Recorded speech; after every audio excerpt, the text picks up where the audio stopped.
Para quem acha que não conhece a Giovana, conhece sim. Todo mundo já dançou, já cantou uma música dela. Hoje mesmo, a minha sobrinha queria brincar comigo durante o dia. Eu falei para ela que eu não podia porque eu estava trabalhando. E aí, o que ela fez? Cantou um pedacinho de uma música da Giovana para mim, que eu vou reproduzir aqui para vocês, que é aquela assim, ó.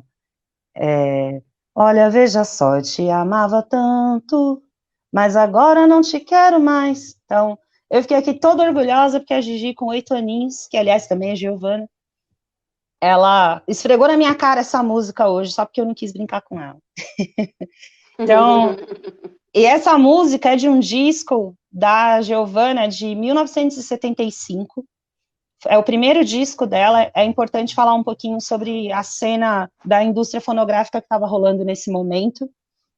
Era uma cena extremamente machista, mas 5 anos antes, um disco da Maria Bethânia foi o primeiro de uma mulher a vender mais de 1 milhão de cópias no Brasil. Então foi o disco Álibi da Bethânia que abriu caminho e deu visibilidade para muitas mulheres. E naquela época tudo dependia das gravadoras, né? Hoje a gente tem esse privilégio aí de estarmos todos conectados e a música, a arte, ela gira de uma maneira muito mais democrática hoje, mas naquela época ou você entrava numa grande gravadora ou você não tinha visibilidade nenhuma. Então, o que aconteceu foi que depois desse disco da Bethânia, as mulheres começaram a ter um espaço maior nessa indústria, e aí houve um fenômeno perto aí de 75, que foi a Clara Nunes. A Clara Nunes bombou, fez um puta sucesso no samba, vendeu disco pra caramba, e isso fez com que todas as gravadoras da época, todas fossem atrás de uma sambista para produzir e para lançar disco. E aí, só por isso, a Giovana foi uma das que teve essa oportunidade. Nessa época, para vocês terem uma ideia, foi na mesma época, por causa desse sucesso da Clara Nunes, que que a Alcione, que a Beth Carvalho, que outras divas aí tiveram espaço no samba também. Mas o que aconteceu foi que esse disco da Giovana, ela, né, apesar de ter essa oportunidade, ela não tinha o mesmo tratamento das gravadoras que os homens tinham. Então, para vocês terem uma ideia, ela tinha um grupo, né, de músicos, de amigos, e que eram as pessoas que iam produzir o disco com ela, inclusive, que iam os instrumentistas, e a gravadora prometeu que ia gravar um disco para cada um deles. E é claro que eles fizeram primeiro todos os outros discos de todos os homens, e o dela demorou 4 anos para sair. 4 anos. E aí o tempo que ela teve que ficar morando perto lá da gravadora para, enfim, para produzir, ela teve que pagar hotel do bolso dela, a gravadora não reembolsou, sendo que para os homens eles pagavam, eles davam todas as condições, mas para as mulheres não. Então, mas é um disco que é um dos discos mais importantes aí do samba, vale a pena ouvir, é de 75, mas tem uma mega importância até hoje, né? E aí esse outro é o segundo disco dela, foi lançado em 1988, que ela mesma diz que esse disco não deu muito certo. Nem ela gosta muito desse disco. Mas eu acho que é que o primeiro acho que foi tão incrível que a régua subiu tanto que talvez a expectativa dela mesma fosse muito maior, né? E aí vocês vão perceber que no primeiro está escrito Giovana, com I, e no segundo, Giovana. Na verdade, o nome dela é Maria Tereza, e o nome artístico dela é Giovana. Então, para vocês verem como a gravadora realmente não se preocupou, cagou para ela, exatamente. Eles não se preocuparam nem com esse detalhe de que o disco saísse com o nome escrito de maneira correta.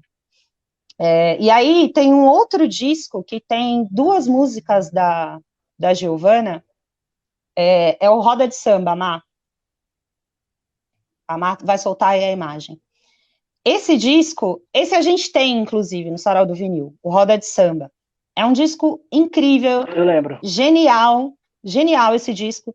Tem duas músicas da Giovana, que eu acho que são as duas melhores do disco, inclusive. Mas o que que acontece? De novo, ela é a única mulher no meio de um monte de sambista, no meio de um monte de homem. E essa capa representa demais para mim como que a mulher ainda é tratada no samba até hoje. Porque alguém acha a Giovana aí nessa foto para mim? Dá uma olhada. É difícil, né? É difícil, cara. A Giovana é essa no cantinho. É Até essa no cortar a cantinho. cabeça dela, né? Cortaram até a cabeça dela. Cara, ela tá até inclinada para trás, como se ela não fizesse parte da roda. Como se ela tivesse mesmo incomodada, como se não fosse importante que a imagem dela saísse nítida no meio dessa roda de samba toda. Então, a Giovana, infelizmente, como ela mesma diz, ela como mulher, como negra, como sambista, como compositora, ela teve um caminho muito mais difícil, porque para chegar nessas rodas machistas, para ser valorizada, para ser levada a sério, e como ela mesma diz hoje em dia, nessa época aí ninguém ganhava dinheiro com música, ninguém ganhava dinheiro com arte.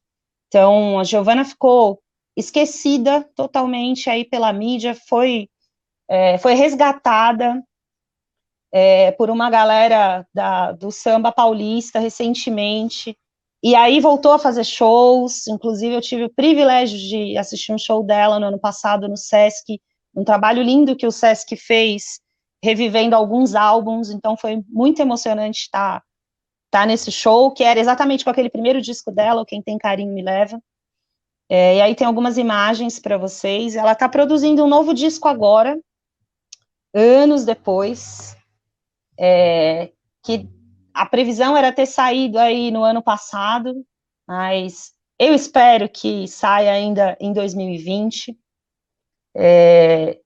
E acho que é importante falar também que a Giovana, esse disco de 75, se a gente parar para prestar atenção nas letras, elas já são feministas, elas já falam dessa luta, elas já falam da solidão da mulher negra, elas falam de sexualidade abertamente, então, assim, vale muito a pena ouvir esse disco com esse olhar. Como Elisandra disse, é muito importante que a gente entenda que não é a gente que está inventando a roda, não é. Muito antes de nós, muita gente estava lutando, Já muita veio na gente. caminhada, né, meu? Muita gente está lutando há muito tempo. A Eliane está falando, a Eliane com certeza dançou muito as músicas da Giovana nos bailinhos, com certeza. E é isso, gente. Fica aqui a nossa homenagem para a Giovana, que ela volte com tudo, com toda a força. Estarei lá no lançamento do novo disco dela. E fica aí mais uma reflexão para nós sobre a importância de direitos autorais, de respeitar, de valorizar os compositores, os escritores, os donos dessa arte. A Giovana, por exemplo, tem música dela com Fundo de Quintal, Simonal gravou música, Beth Carvalho gravou música, mas no Brasil a gente tem essa mania feia, né, de não se preocupar em quem são os compositores, de não conhecer, de não entender. Tem um samba muito famoso aí do fundo, quer dizer, todo mundo fala que é do fundo, mas tem sempre um É compositor por dela. trás, e é dela, é da Giovana. Então, procurem saber, é uma pena não poder rolar um som para vocês. Eu vou só ler, então, a letra de uma das músicas dela. Dá tempo ainda, Mar? Rapidinho, Lê. Rapidinho, rapidinho, rapidinho.